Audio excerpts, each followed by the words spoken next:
Thank you, Elliot. Welcome everyone to our Dive In 2020 Generations webinar on the future of the insurance industry. Is age just a number?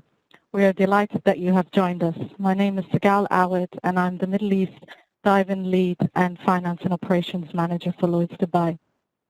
This year we have over 100 events due to be hosted virtually in a record number of 35 countries, making Dive In 2020 one of our largest festivals globally. The theme of this year's festival is authenticity and perspective. As we enter a decade of exponential change demanding more global innovation and collaboration than human beings have ever previously experienced, we will reflect on the aspects of diversity and inclusion that enable us to bring our whole selves and our unique experience to bear on our shared challenges.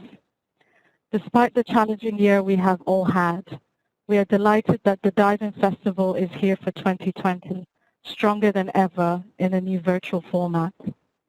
Against the backdrop of a global pandemic and global protests, the festival will tackle some of the most pressing and topical issues in diversity and inclusion. The festival aims to bring together local voices across the globe to create a global impact on inclusion.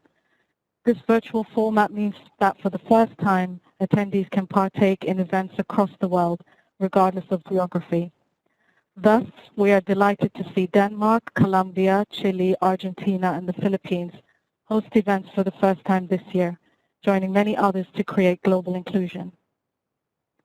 In addition to the Middle East, Dive In Festival is now a firmly rooted event in many calendars around the world, and we're delighted to see Australia, Bermuda, Canada, China, France, Ireland, Singapore, Switzerland, and the USA celebrate their 5th year at Dive In anniversary.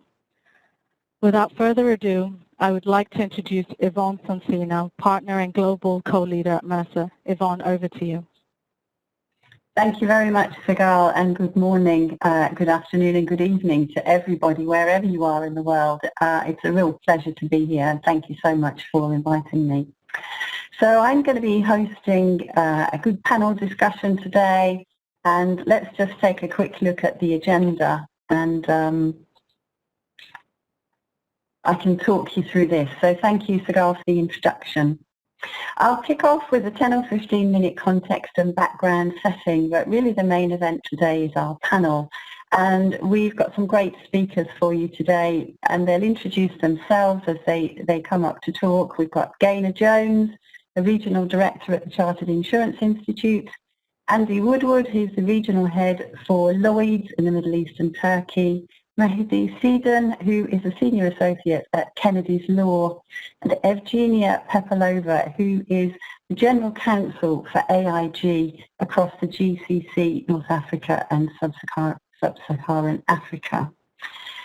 We will be running Q&A, as we've already said, so get your questions ready. Obviously, if you get in early with questions, there's a chance you'll get them heard. So a little bit about me. I work for Mercer. If you don't know who Mercer is, we're a human resource consulting firm, a very large global firm, and we're doing some really exciting work in the diversity and inclusion space. I am the global co-leader of what we call our next stage business, and looking less and less like my photograph, given the situation with getting haircuts these days. I've been leading this initiative called Next Stage for the last year or so, and it's really focusing on longevity and inclusion from a multi-generational perspective. This is one thing we all have in common, whichever aspect of D&I is important to you. In terms of aging, we're all aging, and we're all aging at the same rate, so this is a shared characteristic. So it's been really interesting to explore longevity and multi-generations as part of my work. We want to kick off with some polling questions for you today. So I'm going to hand over now for our poll. So you'll see them coming up on the right-hand side there. So if you could just scroll through and start filling those in for us before we kick off, that would be fabulous. So you'll see them come up on the right-hand side. Please do just fill them in. And scroll down So we're looking to find out what age group we've got on the call. We're looking to understand what incentives would you like to see in your organisation?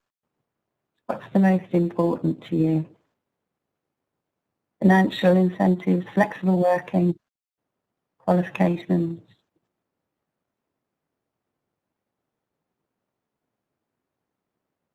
And then thirdly, what do you value most in your job of work? Stability,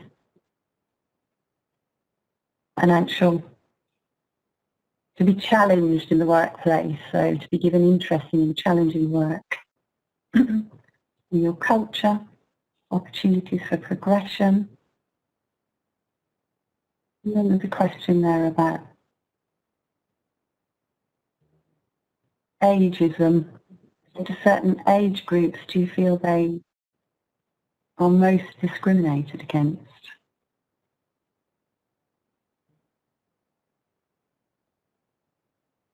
And then finally, question 4.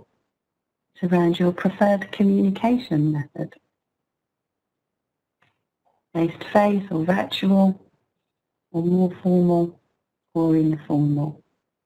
So I'll give you a minute or so to finish those questions off. Elliot, I think, will tell me when everybody's done.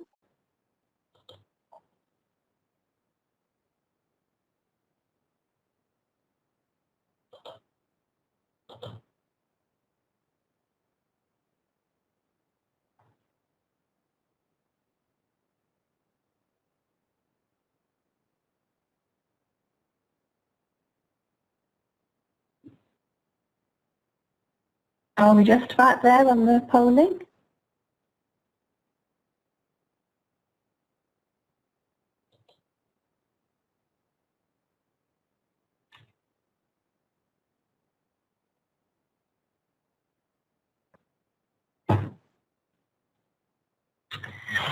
Okay. So hopefully you've all done that now, and you can continue to put your points in, but let me just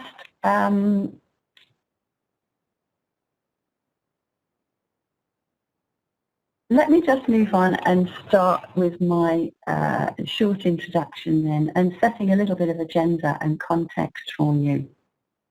How I'd like to run this today is to start with a few key provocations. And in terms of diversity and inclusion, I've done a lot of work over the years with different audiences and tested out some theories and thoughts about what resonates and what is most important to people. So I want to start by setting out a few key provocations. And then I'm also really pleased to present quite a lot of data. Mercer has gathered some really useful data that's specific to the Middle East. And I'll be able to share that with you today, and we can look at some of the facts and figures for the insurance industry in your region. So this really backs up some of the provocations and some of the evidence we'll be talking about. And then I want to look at some multi-generational preferences and to just explore those a little bit. There's a lot of hype around one generation prefers this way of working, another generation prefers that. But we'll look at the evidence and you can make some decisions for yourselves. And finally, I'd like to pose a model for success in all industries. And we can have a look at how our research backs up that model for success. So hopefully you've all finished your polls now and I can get kicked off. Fabulous, thank you. So these are my key provocations in this context. First of all, I believe that differences do exist between generations in the workplace, but I would argue that individual differences are actually greater than generational differences. So one person's junk is another person's treasure. My way of thinking is that actually we as individuals are far more different than our stereotypes predict that we are. So I'd say there's plenty of sameness as well between generations. And again, we'll look at the evidence for that later. The second provocation is around the Middle East and specific challenges for the region.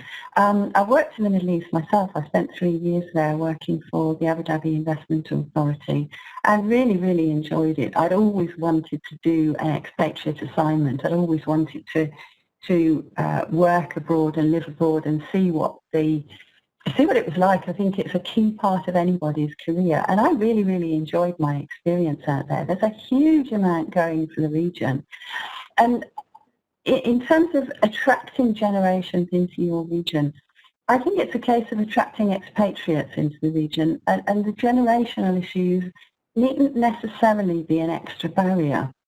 But I would suggest for all of you listening in that there's a whole range of external and internal campaigns you can do to recruit to the area. In your own, many of you I'm sure work for global businesses, and the right internal recruitment campaign to get people out to the region could be just what is needed. Just show people what it's like to be there. There are so many things going for working out in the Middle East. And then technology. This is a third item I'd like to consider and for us to consider as a group here. From a technology perspective, we know that remote working is now much easier, and this virtual festival just shows you how easy it is to bring people together from such a wide area. And I would argue that now, with the way we've started to work during the COVID-19 epidemic, we have access to a much wider labour pool globally.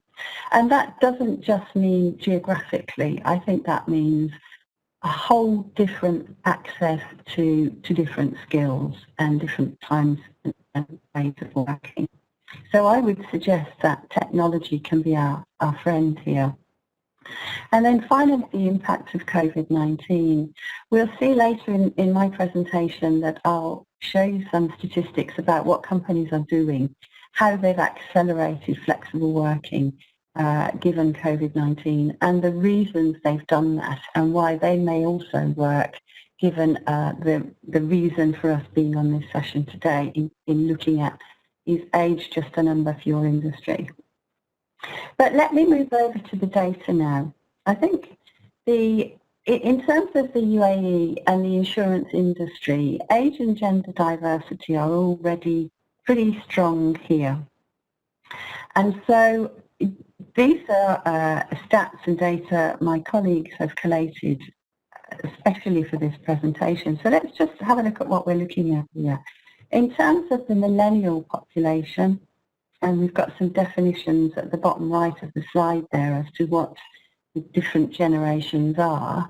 And in this cohort, they are these 3 blocks with the blue oval around them. And around 2/3 of the insurance workers in the workforce in UAE at the moment are millennials. And interestingly, there's an average of around 40% female employee representation. And those results are higher than general industry. So on the right-hand side, you can see the UAE other industries. And there's around about 58% millennials in general industry, but almost 2/3 in the insurance industry. So you're already doing very well to attract the younger generations to your industry.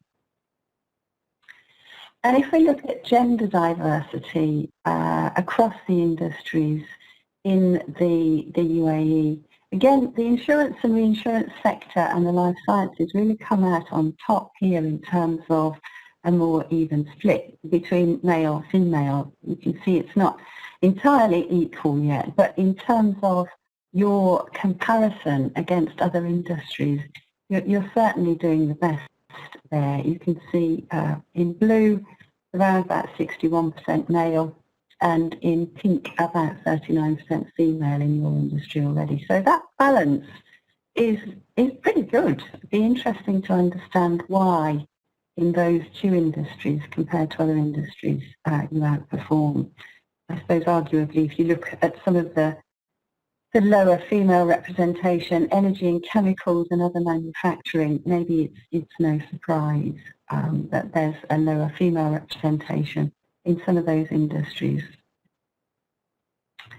And let's just have a think about my career stream. Again, I think this is really useful data to take a look at.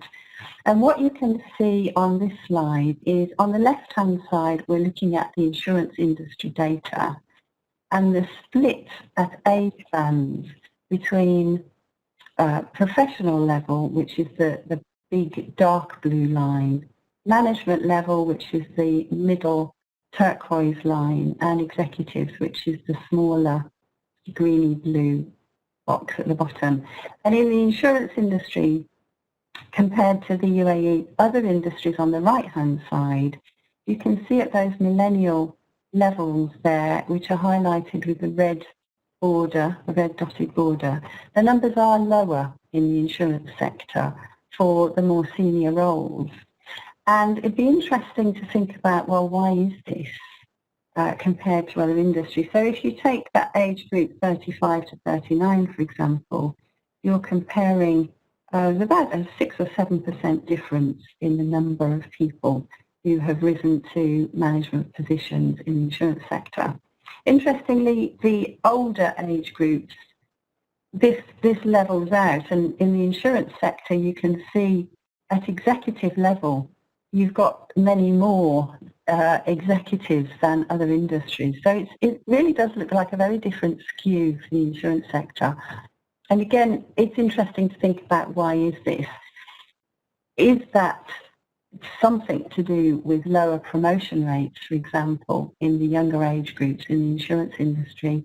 Or is it that they're more complex roles compared to other industries? And what is causing that difference? But it is quite noticeable there. And that's something that the industry can change by positive intervention, as we know. And then just looking at Uae Nationals by age and gender, again, I think this is really interesting data. We've got the insurance sector on the left-hand bar chart there, and on the right-hand side, we compare that with all industry. And again, we've used the typical pink and blue to designate female and male. I suppose if we moved away from those colour combinations, we'd confuse people, but I do find it a little bit annoying that we always put females in pink. And anyway, so there's again some interesting data here. Uae Nationals account for about 6% of the insurance industry overall, and female representation in this sector is much, much higher than males in the Uae national population. I think it would be useful to challenge ourselves on why that is.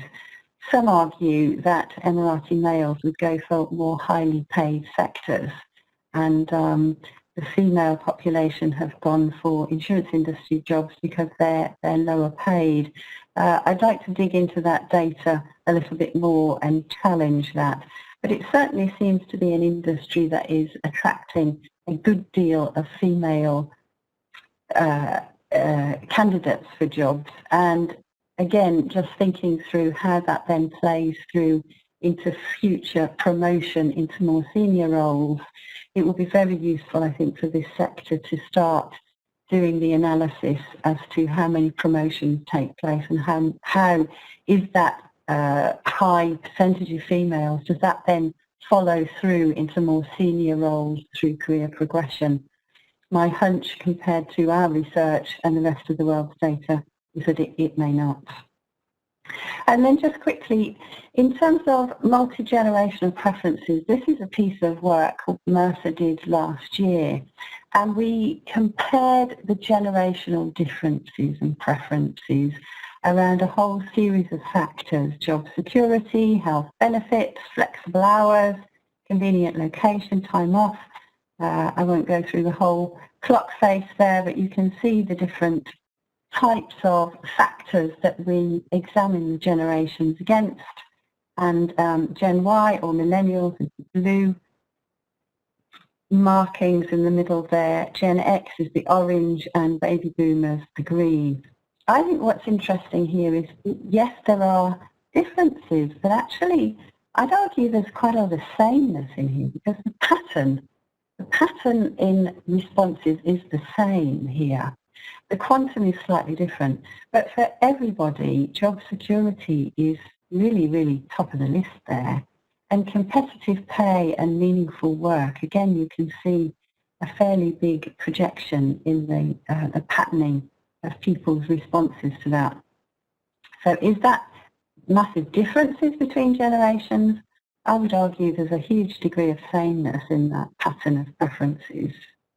And again, the same study here looks at what helps people thrive at work, and it goes across the different generations. And those 5 bullets there that help people thrive: ability to manage work-life balance, recognition for contribution, opportunities to learn new skills, working on meaningful projects, and a fun work environment. They're the top 5 across all generations. The ranking is slightly different, but the contents are the same. So I thought that was interesting. Now here's my model for success, and this is what I propose for anyone in any industry. We know that there are factors that build engagement, and on this slide you can see down the left-hand side, these are the things that really build engagement, build the opportunity for people to thrive at work. In terms of achievement, that means meaningful work, recognition, career growth, compelling mission, and camaraderie, partnership, respect, supporting teams and a strong community. And then equity, fair pay, fair treatment, transparency, and strong values. And there are factors that undermine engagement, and that cuts right across all generations: micromanagement, lack of feedback, limited resources, unclear futures, poor communications, destructive conflict, and so on. And that, for us, is a model for success, and these are the types of factors all organisations should include in their ways of working. And I'd leave you with one additional thought in the bullets on the right-hand side here, that age-diverse teams actually outperform all other types of teams. And we don't have time to go into the research here, but I've put the link on there for you, and I'm sure we'll share the slide. You can find it under Mercer, Our Thinking Next Stage. And there's a lot of really good case studies and evidence in there about how age diversity in a team can make it outperform from a productivity and a profitability perspective. So one to think about. And then just finally, this is my thoughts on flexible working and how important it has been for the world to get back to working. And these are the results just for the insurance and the insurance sector. So these are hot off the press, September 2020. You can see that 90% of survey participants in your sector are doing a lot more flexible working than prior to the pandemic. And then my final slide is, why are they doing that? And these are the reasons why. And I've put the focal point there around attracting and retaining a more diverse workforce. So the majority of people are doing flexible working for all these great reasons: employee engagement, attracting a diverse workforce, access to a wider pool of talent, an enhanced employee value proposition, etc. So I think that's a good set of data for us to think about. And now I'm delighted to be able to turn to the panel to put some of our questions to them. And to all of them, actually, I'd like to firstly ask them, why are you interested in diversity and inclusion? So if you could perhaps take that in order. Maybe Gaynor, if I start with you on that one first, why are you interested in diversity and inclusion? And as I said, if you could just give a little introduction to yourself before you kick off. Thank you. Of course. Thank you, Yvonne. So good afternoon, everybody. My name is Gaynor Jones, Regional Director for the Chartered Insurance Institute. I've been residing in the UAE for 12 years. Prior to this, I was working in the UK in the financial planning sector. So in answer to your question, why am I interested in diversity and inclusion? Basically, what diversity and inclusion is to me is what makes us all unique, but it's also what draws us together. This is what leads an innovative, creative, engaged team that has the ability to excel. Everyone has input, everyone's accountable, and this is what I also strive to achieve myself. Thank you. Thanks, Kayla. And maybe Andy, can we turn to you next? Yeah, sure. Hi, my name's Andy Woodward. I'm the regional head for Lloyd of London in the Middle East and Turkey. I think my interest is really simple. I've been in the Middle East for 25 years in 4 different countries. I've worked for local companies, I've worked for multinational companies, and I think it comes back to what you were saying, Yvonne, that, age-diverse companies and other types of diverse companies do better. And I've sat in endless meetings. If you've been in the Middle East long enough, you know that we have a bit of a fondness for large meetings with 20 or 30 people around a table and 3 people doing all the talking, which means an awful lot of skill and talent and expertise is just being wasted. And I think events like this are hugely important to starting to tackle that. Thank you, Andy. You'll notice, everybody listening in, that we've got an age-diverse panel and age-diverse speakers as well, so you'll get lots of news. I'm now feeling very, very insulted. No, I'm actually referring to myself, Andy. I should have said at the beginning, I'm probably the oldest one here, so you young and you've also got great perspectives. We can bring them all today. And Mehdi, can we turn to you now for your thoughts on that first question? My name's Mehdi Seedon. I'm a senior associate at Kennedy's, which makes me a lawyer. I've always been a lawyer. I qualified in 2012, and I only moved out to the UAE 3 years ago, so not as long here as my fellow panelists. For me, it's a question of fairness. In an ideal world, we wouldn't need to discuss and debate diversity and inclusion like we're doing now, but when you look around and see worldwide problems like discrimination and lack of diverse representation, I think there's really a little that everyone could do to contribute. And today's theme especially is really topical. Millennials like me are expected to make up around 75% of the global workforce by 2025. And judging by today's presentation, the insurance industry in the UAE is following that trend. But if you have a look at the Arab world, more than 60% of the population are under 30. So they're not millennials. And it looks like work needs to be done to bring that youth into the workforce. Last year in the UAE was the Year of Tolerance, and the national theme for 2020 is about looking towards the next 50 years. And I think age diversity is an important part of that.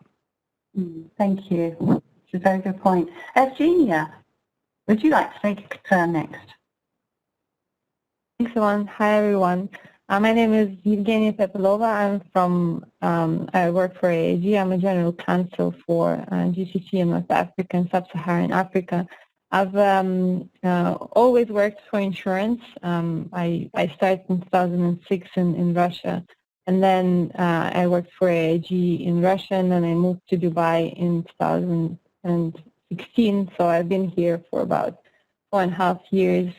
It's been exciting for me as a personal journey, and this is one of the reasons why I'm so interested in diversity, because I worked in different parts of the world, and Middle East, and it's very, very different from my own cultural background, and from my own experience, I realized that diversity is key to, first of all, just understanding the world better, right, and making the world a better place, and this is what we're here for as corporates and as people. So I think it's very important to make the world a better place, and to live in harmony, and just to make sure that we have diverse representation at the workplace and in other different forums. So I'm really excited to be a part of this discussion. Thank you, Evgenia. And I'm going to open it up for some more questions now and pick on some of the panel, if I may. So this question I'd like to put to Gaynor first and then Mehdi. In your experiences, how do you find working with people outside of your own age bracket? And do you think generational difference influences the work outcomes? Gaynor first. Okay. So I've been working in the financial services sector for over 25 years. I've got lots of experiences and seen many changes, some good, some bad. One thing that I do understand is the more diverse an organisation is, the more collaborative we become. So in my opinion, we should encourage input from as many different perspectives as possible. Then we can digest, contrast, and produce the right conclusions together. Everybody has different viewpoints and they all count. Younger colleagues, they can be eager, they have energy and insight, so they're not afraid to contribute their views. Whereas somebody with maybe many years of experience has maybe had the successes, learned from the mistakes, and requires a different tactic. So to me, a fusion of these qualities is desirable to achieve the right outcomes. Thank you. Mehdi? I think I would really echo that. I think generational differences have a huge impact on work outcome. Having that diversity, as Gaynor just touched on, means access to different points of view and covering all your bases in the work product you're actually delivering. My own experience as a lawyer dealing with insurance disputes has been that although I might have been able to get the work product right, the valuable input that I get from a supervisor is on how that work product's delivered. And for example, rather than giving blunt advice, even if it's something the client doesn't want to hear, a supervisor might be able to give exactly the same advice, but with a nuance that makes it much easier to hear. And that's something that I found difficult earlier on in my career, and it's something that I think, as Gaynor was saying, that you can only get those sorts of things from experience.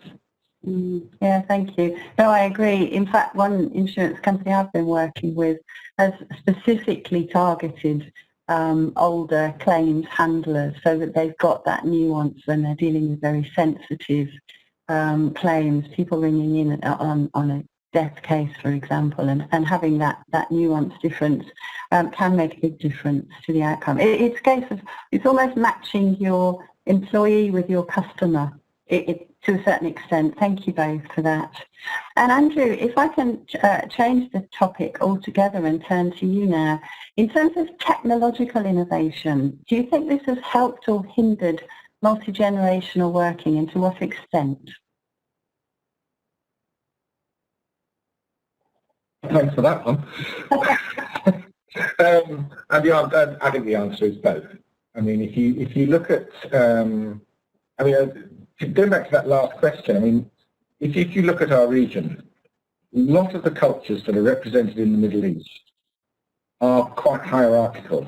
There tends to be a respect for grey hair. And going with that is a reluctance to speak out. And as I've gone on in my career and developed more grey hair, the willingness of people reporting to me or working with me to say, Andy, that is a really stupid idea. Do not do that or we're going to lose this account. You know, it's not something you hear very often, especially when it's accompanied often by the word sir. I've spent 20 years trying to persuade people not to call me sir because they're not going to say, sir, that's a really stupid idea, sir. You know what I mean? So to come back to this question, if you look at a format like this, if you've got a bunch of diverse people, for some reason, I think this, for some reason, transcends that lack of willingness to say something that might be wrong in a more intimate, round-the-table environment. I can't really say why that is. It's just something I've seen. Is that, you know, if you're in one of these environments, people do seem to be more willing to speak up. As against that, obviously, and I speak as someone who's got 3 much younger and much more tech-savvy children, you know, young people are quicker and easier adopters of technology. And, you know, and this is all terrible generalizations, and I'm sorry, I shouldn't do it, but it, you know, I still think there's some truth in it. That to great, I mean, I try and keep up, my wife less so. You know, and once you start to get left behind, it becomes a self-fulfilling prophecy. Mm. It's Mehdi. To what extent do you think that's to do with the person's ability to learn those things, or is it just a question of time? As we get older, do we just have less time to pick up the manual and learn about the next new thing? I think it's a bit of both, but I do think it's almost a question of confidence that, like, she's out shopping at the moment, so I can say this. My wife is legendary for being the most pointless owner of a mobile phone in the United Arab Emirates. Either she doesn't take it with her, or the battery's flat, or she's forgotten how, you know, whatever. And that tends to, joking apart, that sort of morphs into her general approach to tech. So I think there's some of that, and I think a lot of it is that once you start, like anything else, once you start to feel that you're not as good as other people, there's a question of self-confidence in it. I think there's some truth in there, and it goes back to something I said at the beginning. I think individual differences are often more pronounced than generations differences, and it's difficult to generalise. My mum and dad are both in their late 80s and both got iPads and iPhones and big users of them, which I'm delighted about because I haven't seen them since Christmas, you know, so it's been hard. But there's certainly technological assumptions we make around the generations, and they are reinforced somewhat by that new adoption of new technology. Okay, let's move on to Evgenia now. I've got a question for you, and if some of the other panelists could go on mute, I think it helps with sound quality. So, Evgenia, what are some of the helping, hindering forces for and against successful multi-generational teams in our industry, and particularly in the Middle East?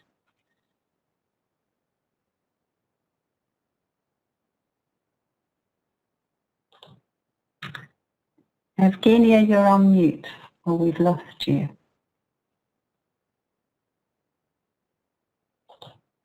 Would anyone else like to come in on that question whilst we're waiting for her to finish?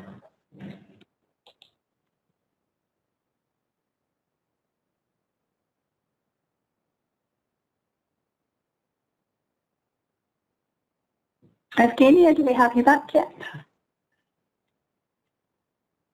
No, we don't. I think she just, oh yeah, we can hear you now. All right, sorry for that. Technology.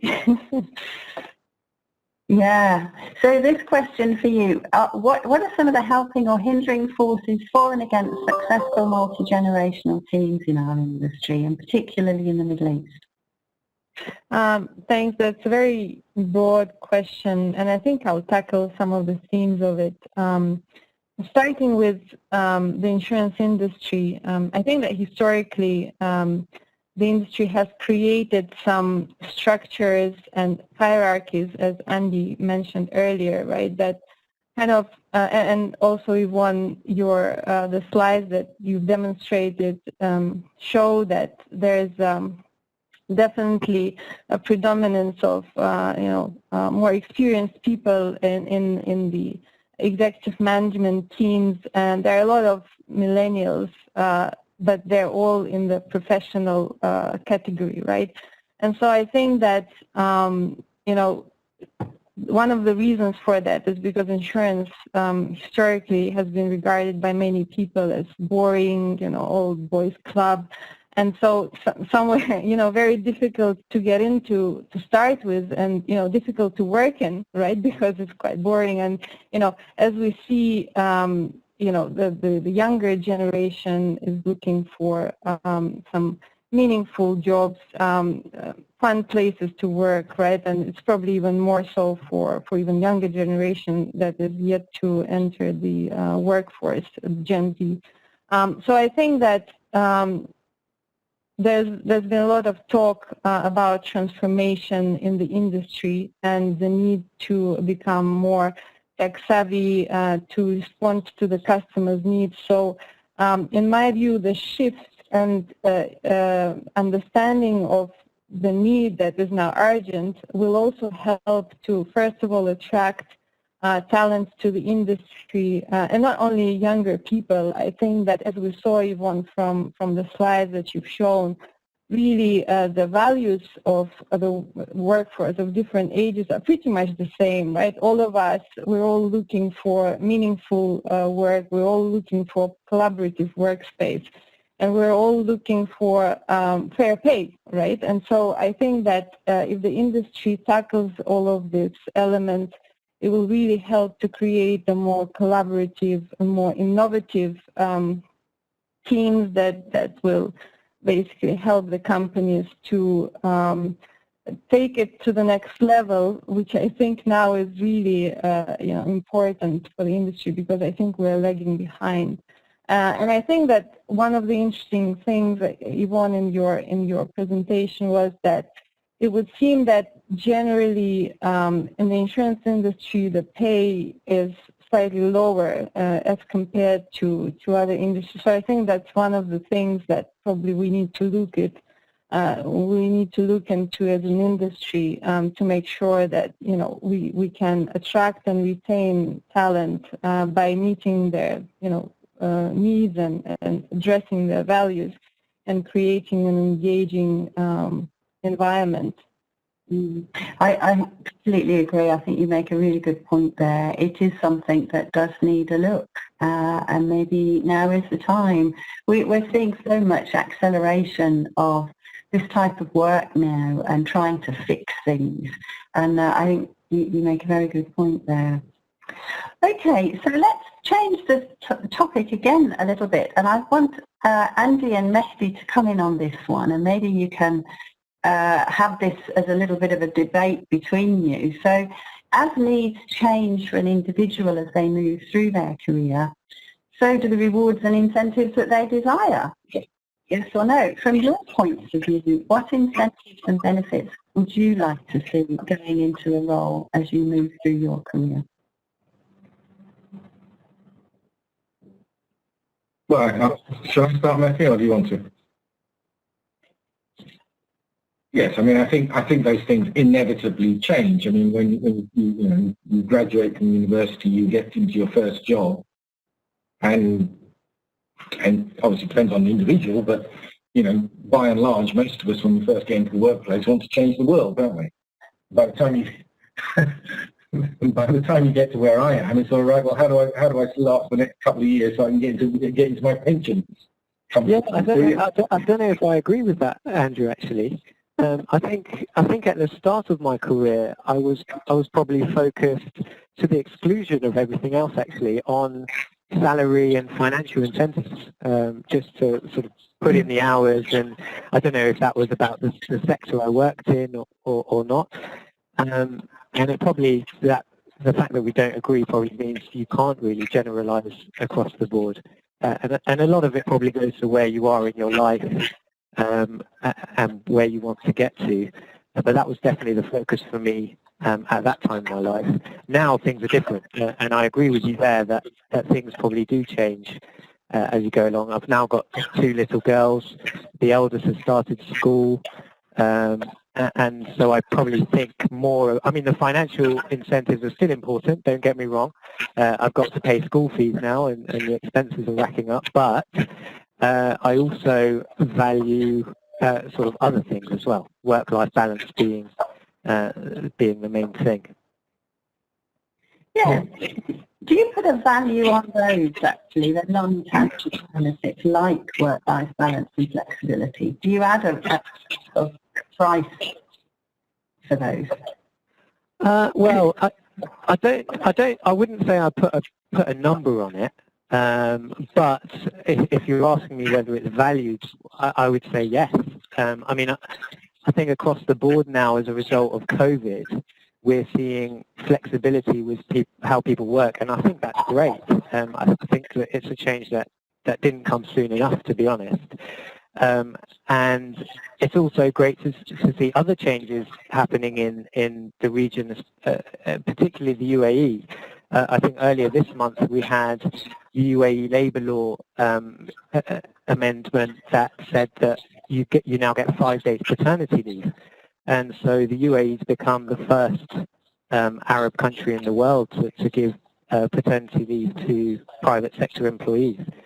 But there is more, there is more further to go in that respect. And I would like to see shared parental leave and parental response. I know I say that as a man, I must be quite rare, but I would like to see further progress in that regard here. Yeah, thanks. Andy, any more ideas from you as to what to you? Yeah, I mean, I think if you are reasonably career driven and you're wanting to progress, and not everybody is, and that's fine. I mean, everybody has to make up their own mind about just how far they want to push themselves. Now, if you are career driven, that work-life balance gets stretched. It gets stretched a lot. Now, for me, what's always mattered, putting in the hours has been far less important than actually feeling that A, I'm achieving something, and B, that people around me, whether it be internal stakeholders or customers or whatever, appreciate the work that's gone into it. For all of us, I mean, what arrives in the bank account is terribly important. The Meth is absolutely right. It pays the bills, it pays school fees. But I think all of us like to look at ourselves in the mirror in the morning and feel good about what we're doing, and feel that other people of whatever age and wherever they are in the organisation appreciate what you're doing. Right, and I would agree with that. And actually, I think it goes back to a point that Yvonne made during her presentation, that perhaps these sorts of differences aren't called differences with sort of age ranges, and they're just individual differences, have their different priorities.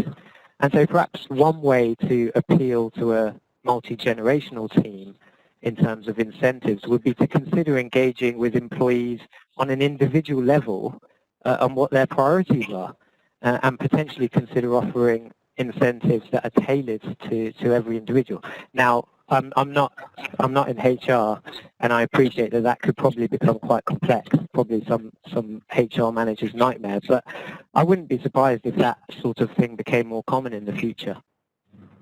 I have to say, and I would, but there's technology that can do that now so easily, Messi, and to be able to personalise and individualise your own package of incentives and benefits is actually becoming increasingly more common, and it's more accessible. It's expensive and clunky years ago. The technology has come on leaps and bounds.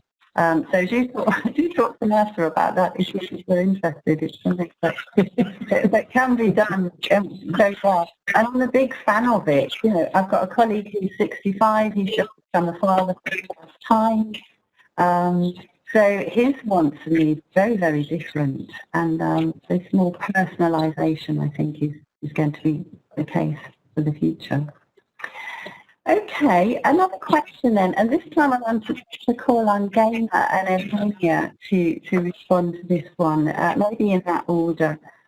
As there's a gap in the market in the entry-level positions, how do we attract those younger age brackets into the Middle Eastern market? And what are companies implementing to attract and retain young talent? Do you see anything happening, Gaina and Evgenia, that is relevant here? Can I go first? Yeah. Okay. So, yeah, I think definitely awareness has to start from an early age, that's the first stage.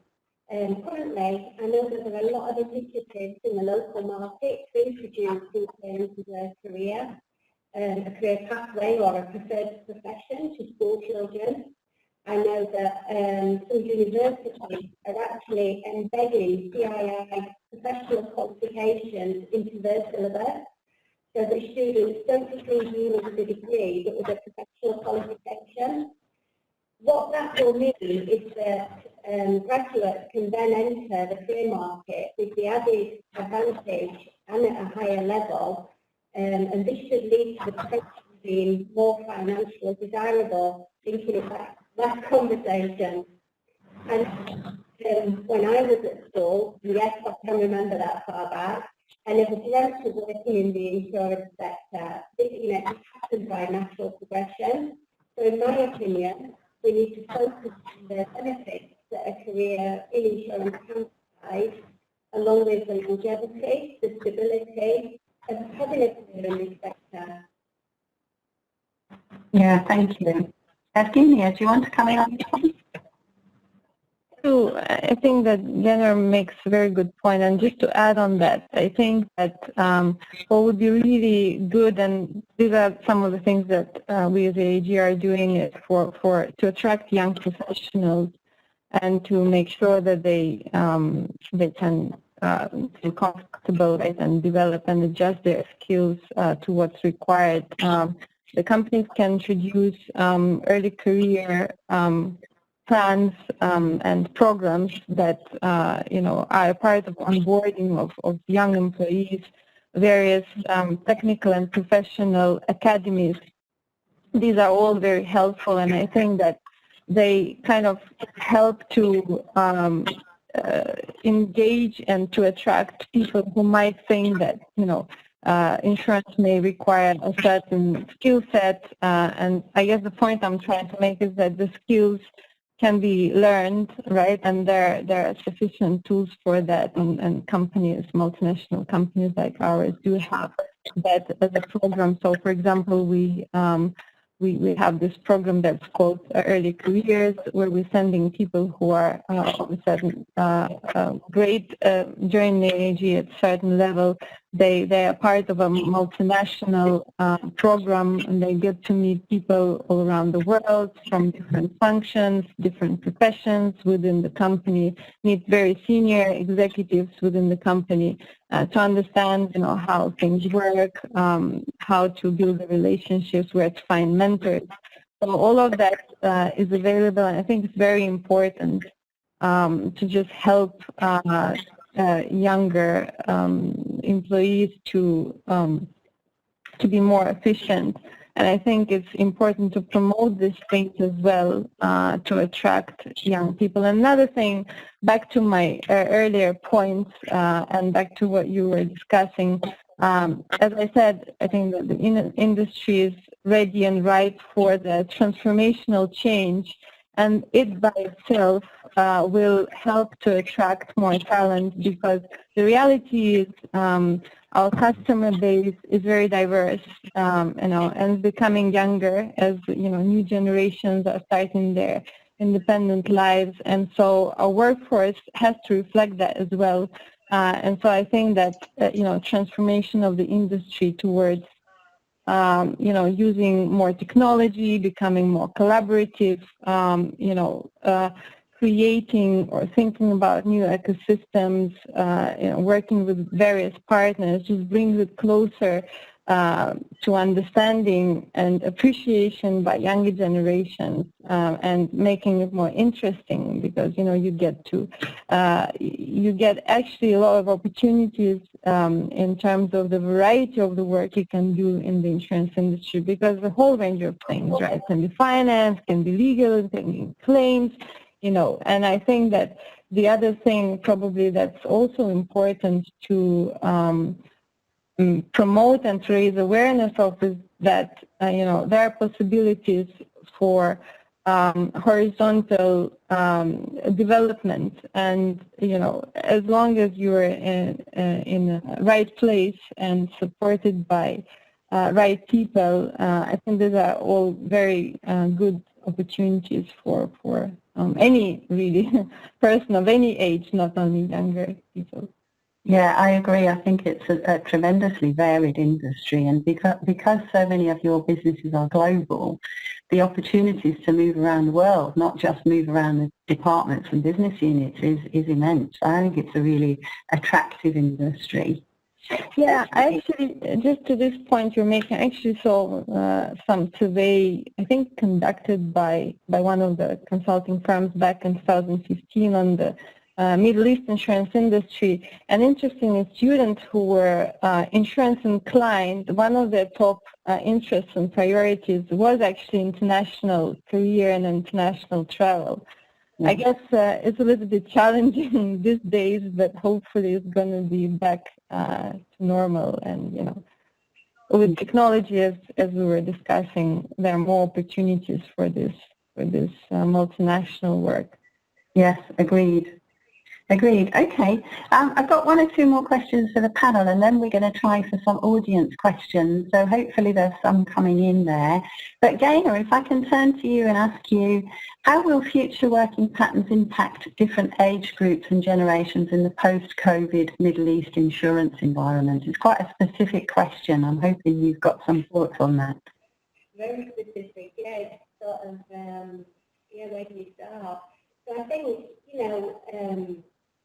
I think we've learned, and we're still learning valuable lessons working through this COVID period now.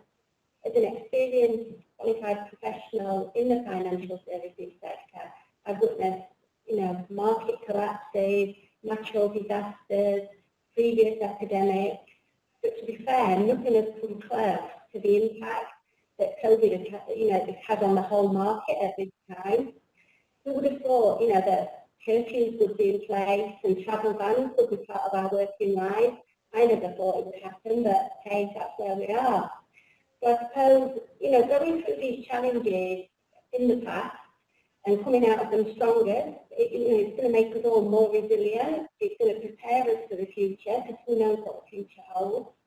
Now that our younger colleagues are going through these experiences also, which they may never have encountered before, we can plan the outcomes side by side together, collaborate more, and then this will hopefully equip us better as we learn from each other on how to overcome these challenges going forward.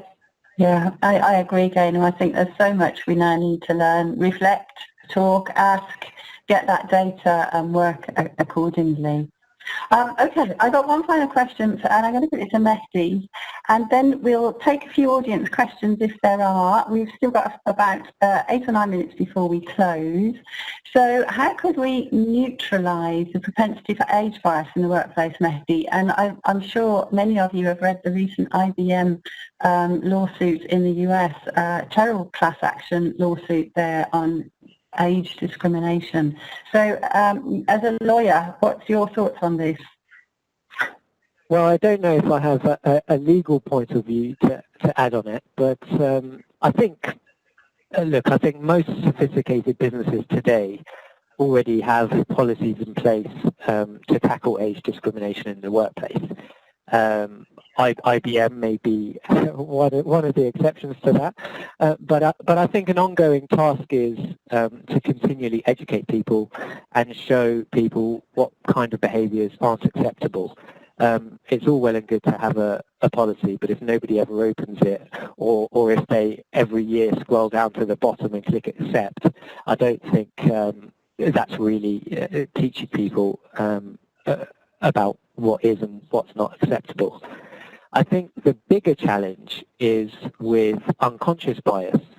I mean, my personal opinion is that we're probably all affected by it, and by definition, it's something that's not known to us. So how can we tackle it? And that's something that's been picked up as a topic in the region as well. And I've seen that the BIFC Academy has actually advertised a webinar to do with unconscious bias in the workplace, which is taking place at the end of this month. I mean, there's things you can do in terms of recruitment. There's tactics such as anonymous CVs that are being used more often to tackle unconscious bias. And I think mentoring schemes are probably an effective way of bringing different age groups together. But I mean, I don't see why, personally speaking, managers can't perhaps take a more active role in diversifying their workplace just by taking a look around and having a look at what the demographics in the office are, and when next speaking to recruiters or marketing for a role, actively encourage recruits from perhaps a missing demographic. And I don't think that should necessarily be to the exclusion of other age groups or anything else for that matter. But it does show the company is welcoming and open to those particular applications, and it might mean that they see more of that particular demographic coming through. Yeah, I think you make a really good point there, Mehdi. It's down to the line manager, isn't it, to start to investigate their own team and talk to the recruiters about it, because it's at that level that change can be made if the team is insufficiently diverse. Okay, we've got maybe time for one or two audience questions. So, Gal, has anything come in from the audience that we'd like to answer with our panel? First question that's coming from the audience is, can you tell us how many people work in the insurance and reinsurance UAE industry? So total number of people. We do have that. I think it's in the slides. Anybody else want to hazard a guess on that?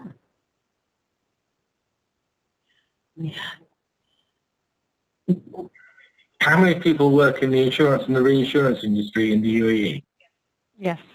Well, the obvious answer is about half of them. Thank you, Andy. I have a feeling it's around 6,000. It'll be in the data in the slides. Maybe that one's a bit too tough for us at the moment. Any more questions, Gal? Second question is, from the panelist perspective, is there something we can change on how we approach and perform insurance business in consideration of generation differences?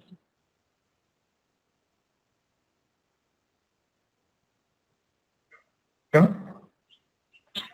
From the panelist perspective, is there something we can change how we approach and perform insurance business in consideration of generational differences?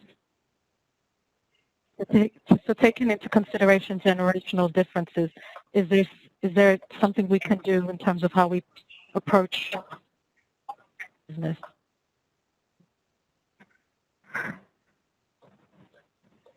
Who'd like to take that one? That's a tough one. Sorry. Yeah, let me try this one. So I guess it touches on what we were discussing, what I was trying to kind of cover. I think that first of all, just to start with, there are people of different age groups currently working in insurance, right?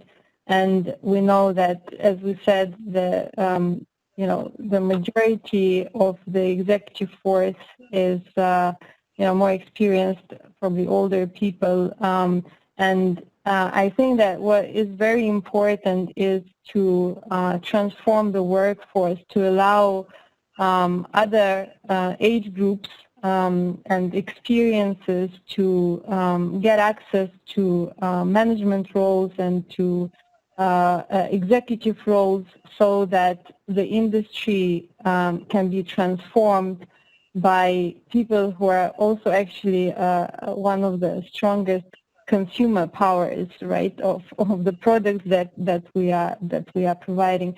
And to achieve that, I think what's very important are all the things that we have already discussed.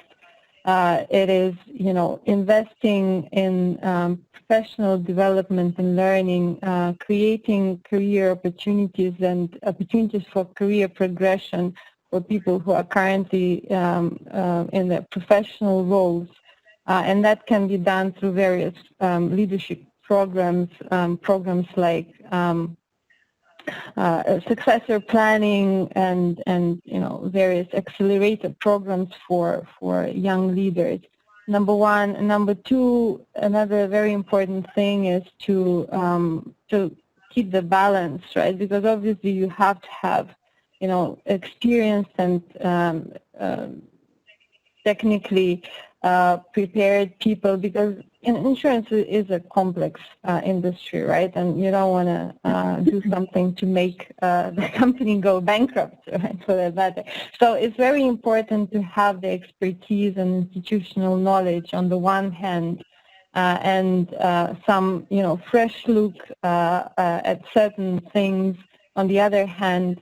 And I think that, striking this balance will create the environment where, younger people or less experienced can be mentored by more experienced people. And that could be also reverse mentoring, where, a different perspective is given by people who are just of a younger age.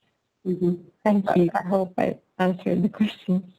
Yeah, I think so. Some good points in there. So, Gal, do we have any more questions? I think let's just take one more.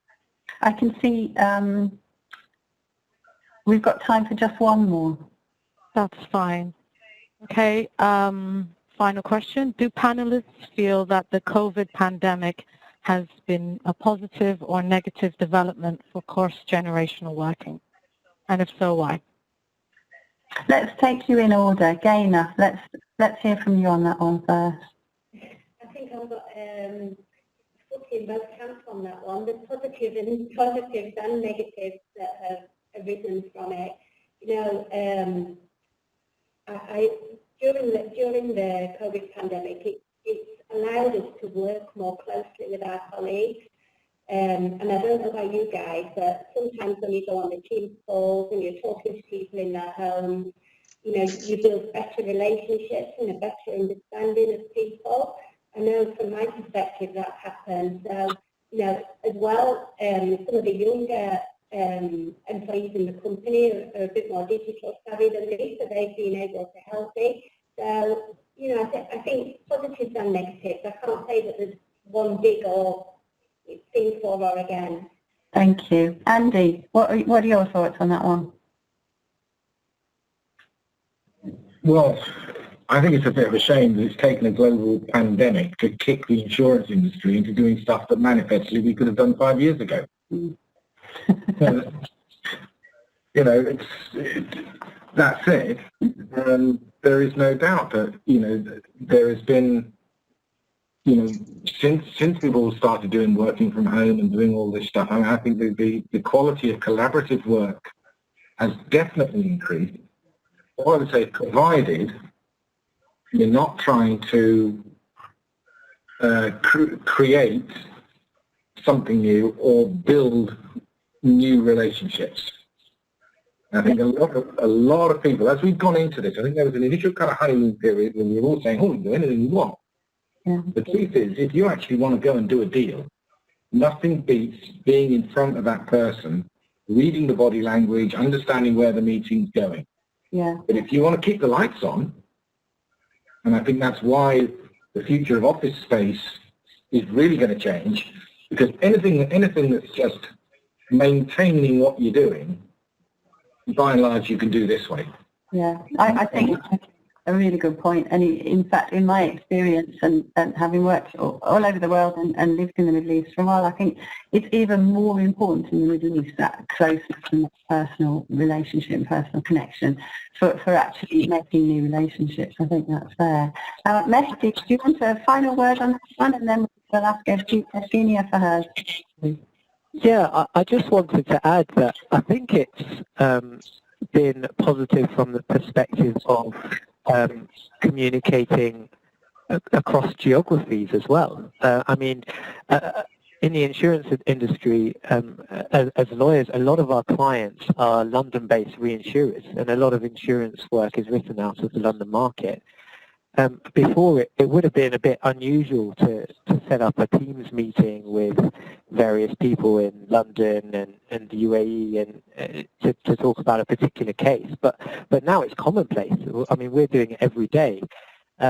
And I think that's because everyone in London is doing it, to people who are perhaps in an office not very far away. And in that respect, it's actually brought us closer. I mean, the immediate perspective is that people are further away from each other, but it's brought us closer to a lot of our clients. But I would echo what Andy was saying about building relationships, and that's where I think it is a bit of a struggle, because for us, building relationships with our clients is incredibly important, and you can't really have a lunch meeting over Microsoft Teams or WebEx. Not the same. Very well. It's not the same. So that's where the challenge is, and I totally agree with that, but I think there are a lot of positives to take out of it. Yeah, thank you. Evgenia. I think that a lot has already been said, and I agree with Andy that, unfortunately, it took a pandemic, right, to prove that things can be done in a different way. And this is back to all of the earlier discussions and points that we were making. So I think that in that sense, just, testing the ability to work remotely, to maintain the relationships remote. And I agree with everything that's been said. To keep the lights on is fine. More difficult to establish a new relationship. I myself my team is, partially in Dubai, and some of them are in Africa, in South Africa, and in Kenya. And in that sense, everyone has become equal, because obviously it was more difficult to meet the guys in Africa. But still, I think that personal contact is very important to just kind of get a better feel and understanding of the environment people are working in. When it comes to international travel, and at the same time, we all are more approachable to our teams and to different people within the organization. I guess one of the challenges there was that probably you at some point you need to start filtering that, right, to maintain the focus. Other than that, I think, overall the experience with remote working was very positive, and it does open a lot of opportunities to kind of rearranging and rethinking the way we work, attracting different groups of people, not only age diverse, but also people who are like just coming from maternity leave, women or working parents. Definitely, it's been a great development, and I think it's proven to be very, very efficient. Yes, thank you. Thank you very much, everyone. So let's wrap up now. I know we've gone a few minutes over, but the debate was great, and it was still going strong, and I see the participant numbers are still high, so I didn't want to close you down there. Just a couple of words for me in conclusion. Some of the things that have come out strongly from all of our multi-generational panelists and your moderator here. Age diversity is clearly really important to businesses. Fairness as well, fairness across the piece came through in many people's comments. I like the comment very much about diversity helps us understand the world better, and how collaborative we've become through diversity and through post-COVID-19 technology. And particularly this is the final comment, I like the idea about looking in the mirror in the morning and feeling good about what you're doing. It's so important to feel good about yourself and what you're doing and your contribution to making the world diverse, inclusive, equitable and fair. So thank you. It's just now for me to acknowledge all of the people that have made this event possible today. You can imagine how complicated it is to get all of these people together. So first of all, let me thank the audience, because you are the ones that can go out there now and drive these messages and take them forward. So thank you so much to the audience for joining us today. A huge thank you to our speakers and panelists, Gaynor Jones, Andy Woodward, Mehdi Sidon and Evgenia Pepelova. From Lloyd, Dubai, Sagal Awad and Walla Omar for putting this all together, and to Julia Haywood from the Lloyd's Dive-In team. Partnering companies, there are many, and we've had volunteers from the CII, Irina Gins, from Mercer, my colleague Fabio Takaki, From AIG, Alexander Blom, Michelle Leonido, Huda Habachi, Usana Vechanati, Chubb, Aubrey Anoba, and from Kennedy's Law, Olga Villas. Lisa Drury Consulting and Gong Communications have given tremendous PR support for the session, and Sharon De Silva and Ahmed Irfan from Mercer did the data and analysis, so please do reach out to them if you have any more questions on that analysis. And finally, we wouldn't have done it all without our WebEx producer, Elliot Nadeau, who is in Montana in the US and up in the most ridiculous time of night at the moment, helping us get this technology live. So with that huge thank you to everyone, may I say goodbye, have a great rest of your day. Thank you.